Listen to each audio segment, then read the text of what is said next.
बच्चों, let's read the question. The question says, which of the following will form same product osazone on reaction with pH NH2 in excess? We are given four structures labeled as X, Y, Z and W of the carbohydrates, and the options are first XY, second XZ, third ZW, fourth XZW. So the key concept that we will be doing in this question is biomolecules and specifically carbohydrate.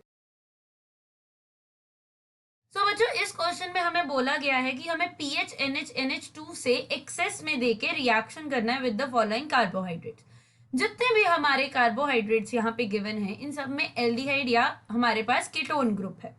Basically जो phenyl hydrazine है that is pH NH2, वो carbonyl group से reaction करता है. सो अगर मेरे पास ये carbonyl group होगा, the phenyl hydrazine will react with it.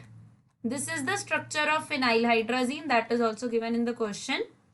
यहां से ऑक्सीजन और यहां से हाइड्रोजन निकलेगा, सो वाटर मॉलिक्यूल का लॉस होगा and this will result in formation of a double bond between carbon and the nitrogen atom.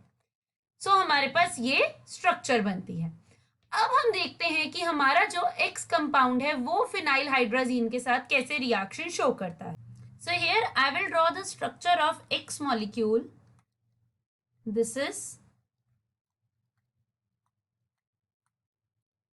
a 5 carbon carbohydrate जिसमें सारे के सारे OH on carbon number 2, 3 and 4 are on the right hand side.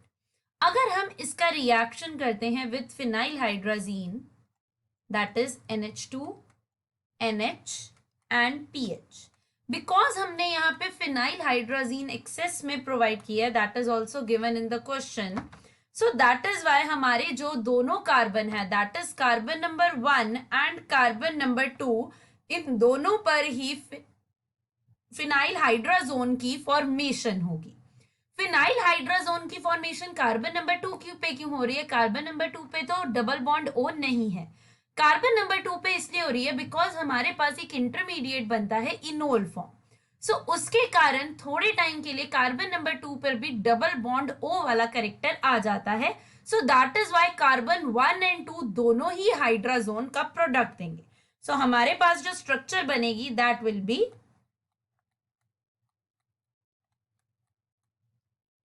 जो हमारे carbon 1 and carbon number 2 हैं, ये phenyl hydrazine से react करके इन्होंने फिनाइल हाइड्राजोन बना लिया है. And the position of OH एंड H groups on the rest of the carbons that will be same. सो ये हमारे पास जो बना, ये हमारे पास बना phenyl hydrazone derivative.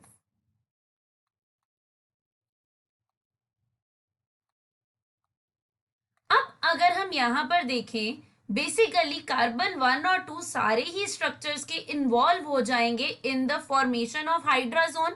So carbon 1, 2 की जो मेरी कॉन्फ़िगरेशन है वो तो मैटर नहीं करती, मीन मैटर करती है कॉन्फ़िगरेशन और कार्बन नंबर 3, 4. कार्बन नंबर 3 और 4 पे अगर मैं OH ग्रुप्स देखूं इन structure X, Y, Z and W, in carbohydrate X, the OH group on carbon 3 and 4 is on right hand side. In structure Y, the OH is on left hand side of carbon number 3 and right of carbon number 4.